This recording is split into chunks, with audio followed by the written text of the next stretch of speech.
ഹരി ഓം. 68ാമത്തെ സ്തുതി ഉദ്ധവ ഗോപീ സംവാദം. ഇത് ഭാഗവത്തിൽ 10ാം 47ാമത്തെ അധ്യായം 50 മുതൽ 52 വരെ, 57 മുതൽ 63 വരെ ശ്ലോകങ്ങൾ. ഉദ്ധവൻ ഭഗവാന്റെ ഉത്തമ സുഹൃത്തും ബൃഹസ്പതിയുടെ ശിഷ്യനും അത്യധികം ബുദ്ധിസത്തമനുമായിരുന്നു. ഒരിക്കൽ ഭഗവാൻ അദ്ദേഹത്തോട് ഗോകുലത്തിൽ പോകണമെന്നും തൻ്റെ മാതാപിതാക്കളായ യശോദ നന്ദന്മാരെയും ഗോപന്മാരെയും സന്തോഷിപ്പിക്കണമെന്നും അടുത്തുതന്നെ താൻ വരുന്നുണ്ടെന്ന സന്തോഷ സന്ദേശത്തെ അവരോട് അറിയിക്കണമെന്നും പറഞ്ഞു. ഉദ്ധവർ തൻ്റെ സ്വാമിയുടെ സന്ദേശം ആദരപൂർവ്വം സ്വീകരിച്ച് തേരിൽ കയറി ഗോകുലത്തിലേക്ക് പുറപ്പെട്ടു. ഗോകുലത്തിൽ ചെന്ന ഉദ്ധവനെ നന്ദഗോപർ സ്വീകരിച്ചിരുത്തി സത്കരിച്ച് ക്ഷീണം മാറ്റിയ ശേഷം ചോദിച്ചു: പൂജ്യനായ ഉദ്ധവ, വസുദേവരും മറ്റും സ്വതന്ത്രരായതിനു ശേഷം സുഖമായി വസിക്കുന്നോ? കണ്ണൻ ഞങ്ങളെയൊക്കെ ഓർക്കുന്നുണ്ടോ? ഇവിടെ വന്നിരുന്നെങ്കിൽ കണ്ണനെ ഒന്ന് കാണാമായിരുന്നു. അവൻ ഞങ്ങളെയെല്ലാം എന്തെല്ലാം ആപത്തിൽ നിന്ന് രക്ഷിച്ചു, എന്തെല്ലാം അദ്ഭുത പ്രവൃത്തികൾ അവൻ കുട്ടിക്കളി പോലെ ചെയ്തിരിക്കുന്നു. ഇങ്ങനെയെല്ലാം നന്ദൻ പറയുന്നത് കേട്ട് സ്വാധ്വിയായ യശോദ കണ്ണീരു തൂകി കേട്ടുനിന്നു. അവരുടെ ഭക്തി കണ്ട് സന്തുഷ്ടനായി ഉദ്ധവൻ പറഞ്ഞു: നിങ്ങൾ ഈ ഭൂമിയിൽ ഏറ്റവും പുണ്യാത്മാക്കളാണ്, സ്തുത്യരാം. നിങ്ങളുടെ ബുദ്ധി ഭഗവാനിൽ സ്ഥിരമായി നിൽക്കുന്നല്ലോ. വിഷ്ണു ഭഗവാനിൽ ഈ വിധം ദൃഢവിശ്വാസം കൈവന്ന നിങ്ങൾക്കിനി ഒന്നും വേണ്ട. ഏ നന്ദ, അമ്മേ യശോദേ, നിങ്ങൾ ദുഃഖിക്കേണ്ട. ധന്യാത്മാക്കളായ നിങ്ങളെ ദർശിക്കാൻ വൈകാതെ ഭഗവാൻ എത്തുമെന്ന് സമാധാനിപ്പിച്ചു.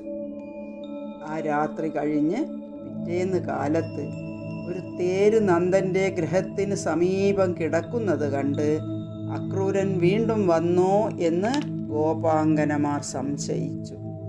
അവർ വന്ന് കൃഷ്ണനെ മധുരയിൽ കൊണ്ടുപോയി നമ്മെയെല്ലാം ദുഃഖിപ്പിച്ചു. ഇപ്രകാരം പറഞ്ഞുകൊണ്ടിരിക്കുമ്പോൾ കൃഷ്ണൻ്റെ ദൂതനായ ഉദ്ധവർ അവരുടെ സമീപം ചെന്നു. ഭഗവത് വസ്ത്രമണിഞ്ഞ് അതേ വേഷത്തോടും ഭാവത്തോടും കൂടി ഉദ്ധവനെ കണ്ട് അദ്ദേഹം ഭഗവത് ദൂതനാണെന്നറിഞ്ഞ് എല്ലാ ഗോപികളും കൂടി അദ്ദേഹത്തെ ഒരു പീഠത്തിലിരുത്തി ചോദിച്ചു. ഗോപ്യ ഊചുഹോ പുനഃ സ്മാരയന്തി നന്ദഗോപസുതം ബത ശ്രീനികേതൈസ്തത്പദൈകേ വിസ്മർത്തും നൈവ ശക്നുമഃ. ലളിതയോദാര ഹാസലീലാവലോകനൈഃ മാധ്യാഗിരാഹൃതധിയ കഥം തം വിസ്മരാമഹേ. യേ നാഥ യേ രമാനാഥ വ്രജനാഥാർത്തിനാശന മഗ്നമുഗ്ധര ഗോവിന്ദ ഗോകുലം വൃജിനാർണവാത്.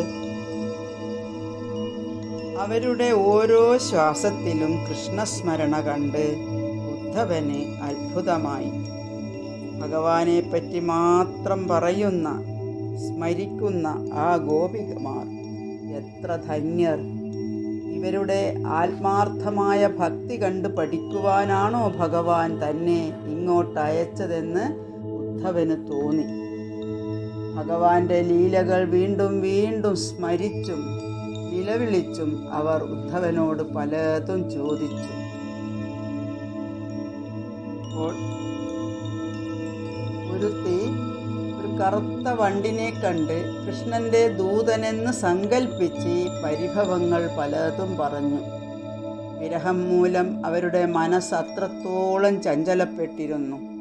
എങ്കിലും അവസാനം ഞങ്ങളെ അദ്ദേഹം ഓർക്കാറുണ്ടോ, ഇല്ലെങ്കിൽ വേണ്ട, അദ്ദേഹം അവിടെ സുഖമായിരിക്കുന്നു എന്നാണ് ഞങ്ങളുടെ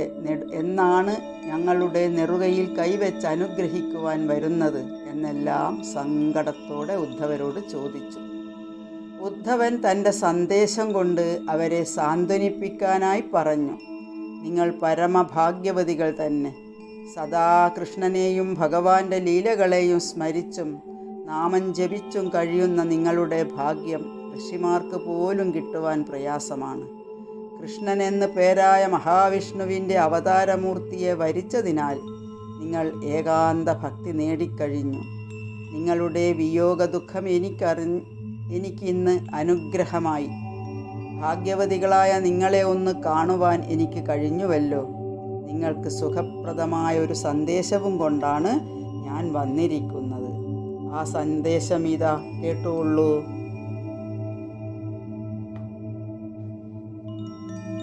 ദൃഷ്ട്വൈവമാദിഗോപീനാം കൃഷ്ണാവേശാത്മവിക്ലവം ഉദ്ധവ പരമപ്രേതസ്ഥാനമസ്യന്നിദം ജഗോ ഏതാപരം തനുഭൃതോ ഭുവി ഗോപവദ്ധോ ഗോവിന്ദ ഏവ നിഖിലാത്മനിരൂഢഭാവാഃ വാഞ്ചന്തി യദ്ഭവദ്ഭിയോ മുനയോ വയം ച കിം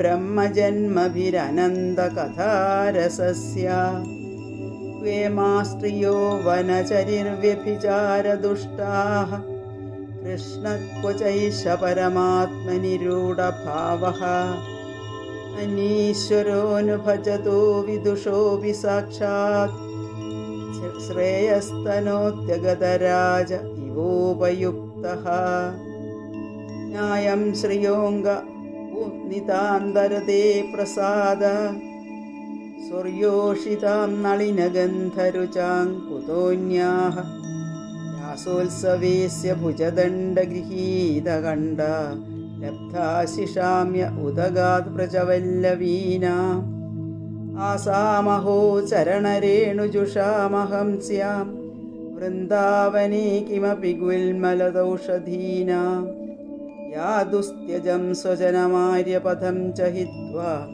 തേജോർമുകുന്ദപദവീം ശ്രുതിഭിർവിമൃഗ്യ യാ വൈ ശ്രിയാർച്ചിതമജാതിവിരാപ്തകാമേ യോഗൈശ്വരൈരപി യദാത്മനിരാസഗോഷ്ഠ്യാ കൃഷ്ണസ്യ തദ്ഭഗവതശ്ചരണാരവിന്ദം യസ്തം സ്തനേഷു വിജഹു പരിരഭ്യതാപം വന്ദേ നന്ദവ്രജസ്ത്രീണാം പാദരേണുമഭീഷ്ണശഃ യാസാം ഹരികഥോദ്ഗീതം പുനാദിഭുവനത്രയം. ഭാഗ്യശാലിനിമാരെ, സകല ചരാചരങ്ങളുടെയും ഉള്ളിൽ സന്തതം കുടികൊള്ളുന്നവനാണ് ഞാനല്ലാതെ ഈ പ്രപഞ്ചത്തിൽ വേറൊന്നും ശാശ്വതമായിട്ടില്ല. നിങ്ങൾക്ക് എന്നിലുള്ള ഭക്തി ദൃഢമാകുവാനാണ് ഞാൻ നിങ്ങളിൽ നിന്നും ദൂരെ ഇരിക്കുന്നത്. അങ്ങനെ നിരന്തരം എന്നെ തന്നെ സ്മരിക്കുന്ന നിങ്ങൾ താമസിയാതെ എന്നെ പ്രാപിക്കും. വൃന്ദാവനത്തിൽ രാസലീലയിൽ ഏർപ്പെട്ടിരിക്കുമ്പോൾ വീട്ടിൽ പെട്ടുപോയ സ്ത്രീരത്നങ്ങൾ എന്നെ ചിന്തിച്ച് എന്നോട് ചേർന്നുവല്ലോ. ഇങ്ങനെയുള്ള ഭഗവത് സന്ദേശങ്ങൾ കേട്ട് ഗോപികമാർ സന്തുഷ്ടരായി. ഗോപികമാർ സന്ദേശവാക്യം കേട്ട് ഭഗവാനെ പരമാത്മാവെന്നറിഞ്ഞ് വിരഹതാപം വെടിഞ്ഞ് ഉദ്ധവനെ വേണ്ട വിധം സത്കരിച്ചു. ഉദ്ധവൻ കുറച്ചുനാൾ അവിടെ വസിച്ച് തൻ്റെ വാക്സാമർഥ്യം കൊണ്ടവരെ രസിപ്പിച്ചു. ഗോപാംഗനമാരുടെ അചഞ്ചലമായ ഭക്തി കണ്ട് ആ വൃന്ദാവനത്തിൽ ഒരു പുല്ലോ ചെടിയോ ആയി ജനിക്കാൻ ഉദ്ധവൻ ആഗ്രഹിച്ചു. ഗോപസ്ത്രീകളുടെ പാദരേണുക്കൾ പോലും പരിപാവനമാണെന്ന് കണ്ട് ഉദ്ധവൻ നമസ്കരിച്ചു. നന്ദൻ്റെയും യശോദയുടെയും അനുജ്ഞയോടെ തേരിലേറി ഉദ്ധവൻ മധുരയിലേക്ക് തിരിച്ച് എത്തി. ഓം നമോ ഭഗവതേ വാസുദേവായ.